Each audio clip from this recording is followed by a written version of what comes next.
Hey y'all, welcome back to another episode of VersionU TV. Hey, VersionU TV. I wanted to come to y'all and give y'all some relationship talk.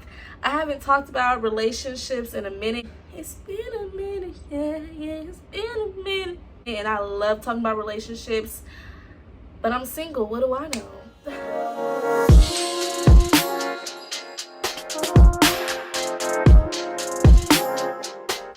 Let me jump right into it. I'm bringing y'all 5 tips / opinions because y'all need to do whatever y'all want to do when it comes to relationships, and I'm nobody. This is all for kicks and fun, entertainment. Take it or leave it, absorb it or spit it out, you know what I'm saying? All right, number 1, I'm single, what do I know? Tip number 1 is I think it's important to find someone who wants what you want.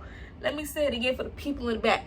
Find someone who wants what you want. Find someone who wants what you want.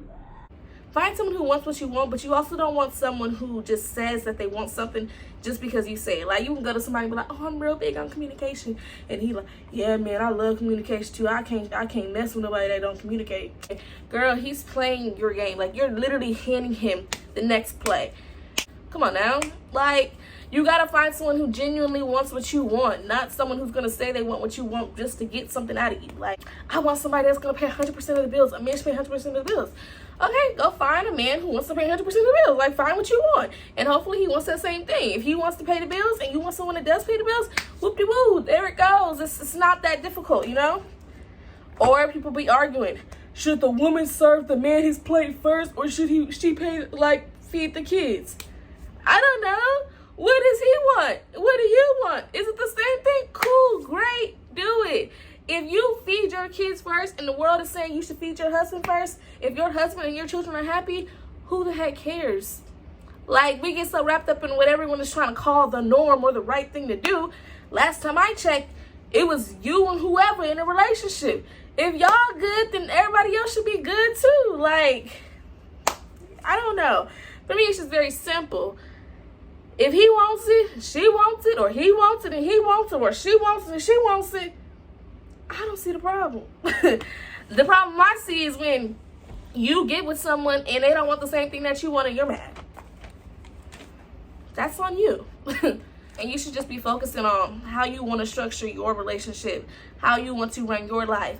If you're cool with not having a wedding, then don't have a wedding. If you're cool with not having an official, hey, you want to be my girlfriend? Then be cool with not having an official, hey, you want to be my girlfriend. Quit trying to make society agree with what it is that you want to do. The only person that matters about what you want to do is the other person that's going to have to deal with it every single day, which is the other person you're in a relationship with. As long as they're cool with what you want to do, and then that person's cool with what you want to do, it's all good. It's all good. Tip number 2, keep your relationship between the people that are involved. And I kind of just touched on that. But nowadays, people don't do that. They let Instagram, Snapchat, Twitter speak on what's supposed to happen and what's not. You can post, oh my God, we did this. I'm so happy we had fun. And social media comes to you with, did he pay? Did he open the door? Oh, you know, when a man do this, he supposed to do this. Oh, did she do this? Girl's supposed to do this. Or, did y'all have fun? Did y'all have a good time? Okay, then go on with your life. Post and go, and don't worry about what nobody else has to say. Nobody should be worried about what I have to say about a relationship, because 1, I'm not your relationship counselor, and 2, I'm not in it. A relationship is between the 2 people that are building it. Y'all act like the whole community, the whole universe, the whole social media is building y'all's relationship with y'all. 9 times out of 10, that's why the relationship is not building, because y'all sit here letting the society tear it down. Tip number 3, in a relationship, you should see growth. In my opinion, you shouldn't stay in a relationship if it's just plateau. I mean, if every quarter y'all argue about communication not happening, and y'all argued on communication not happening every quarter for 2 years now, that's 8 instances where y'all could have said, let's buckle down and actually work on our communication. If y'all are just going on a plateau, and then, you know, in January we argue about communication, February we argue about him going, March we argue about this. If y'all do the same thing and then y'all still stay together, that's gonna be the same thing y'all go through for the rest of y'all lives as y'all choose to stick together. Y'all should see some type of growth. Like, oh, at the beginning, we argued about communication. Oh, but we learned how to communicate. Oh, when this happened, we started arguing about this. Oh, but we learned how to get over that. If y'all are still arguing about the same thing and nobody's hearing each other, that means y'all are not growing. And what's the point of being with someone who's not gonna help you become a better version of yourself? Like, it's not clicking. Like, I'm just sorry. That's just nothing I'm gonna do. Because if you're not gonna help me become a better version of myself, if you're not gonna help me build a relationship with you, we're just going to continue to be two separate people and not budge and not compromise, I might as well stay single. You know what I'm saying? Like, why go through that? Like, I don't know. That's just my opinion, okay? I feel like if you're with someone right now and you feel like it's just been plateau, the only thing that has had growth is the amount of money y'all spend on dates, then you might want to reevaluate. I feel like y'all should be able to look back on 3 months, 6 months, and see some type of growth. Like, ask yourself right now, if you're in a relationship, like, what kind of growth have we seen? And it can be small.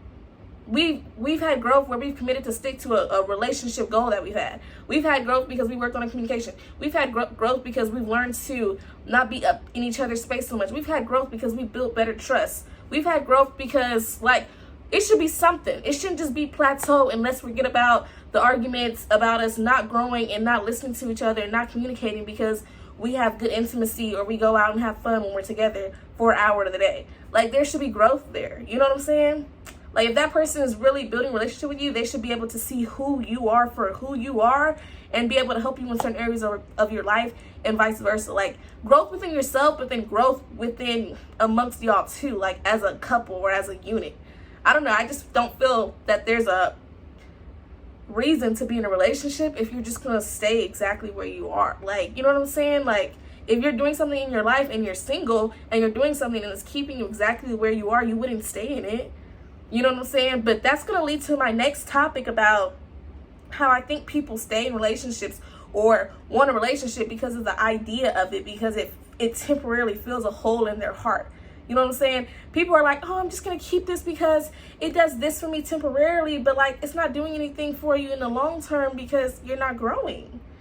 Tip number 4, if you take away the dates, kisses, cute selfies, cute texts, cuddling, etc., compliments, all that cute stuff, would you still invest in this person? Some people just like the idea of relationships. You know what I'm saying? That's why they stay in things where they know they're not growing and they put up with stuff that they probably shouldn't put up with because of the idea, or because of the 1 hour of the day where y'all get to go out and walk the park and hold hands, or because of the good morning text. But if you take away all the cute stuff, like, is this someone that you still want in your life? Ask yourself that. I'm just saying. Ask yourself that. And then number 5, this one was kind of like on a different path, but my personal opinion, you know, slash tip, slash gem, whatever you want to call it. I think for men, there's a certain light switch that goes off either when they get to a certain point in their lives or when they come across a certain person who they feel like, I need to do something different because I really value this person and I want this person in my life. And there's probably an expectation this person has for me, you know, i.e. the point I was just talking about when it comes to growth. I don't think that when you meet someone that you really want, that you choose to stay where you are. Like, I feel like when you meet that person, you want to be the best version of yourself for that person, but also for yourself. So if that person doesn't push you to be a better you, it just may be a safety net. And that's just my own personal opinion. I just feel like, and that's just with friendships and not just relationships, you know, but like friendships as well. You should surround yourself with people who push you to be better. Like, what are you doing if you're surrounding yourself with people who don't? Is it because that gives you a feel good? Do those people tell you you're doing a great job even though you know you're being stagnant? But those people probably just aren't pushing you. You need to be with people that push you, whether that's a friendship or a relationship. And like, you can't be 40 years old still saying that you were going to do stuff that you said you were going to do when you were 20. But I just want to repeat one of my tips slash gems slash opinions one more time. If you take away the dates, take away the kisses, take away the cute selfies, cute texts, the cuddling, the compliments, all of that. Or let's look at it from a friendship aspect, because relationships are friendships as well.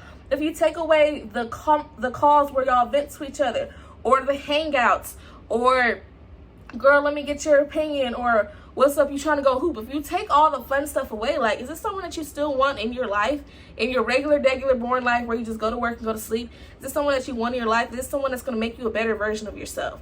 And ask yourself that. And if it's a no, then you may need to reevaluate some things or have a conversation with like, hey bro, let's elevate, or girl, let's do that thing we said we've been doing. Like, let's push each other. You know what I'm saying? But I hope y'all are following me, because I just feel like on YouTube sometimes I just be rambling, talking in circles. And I really hope that y'all get what I'm trying to deliver.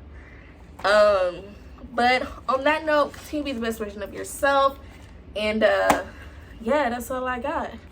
Deuces. If I had one wish, you'd be my boo. Promise to love you. If I had one wish,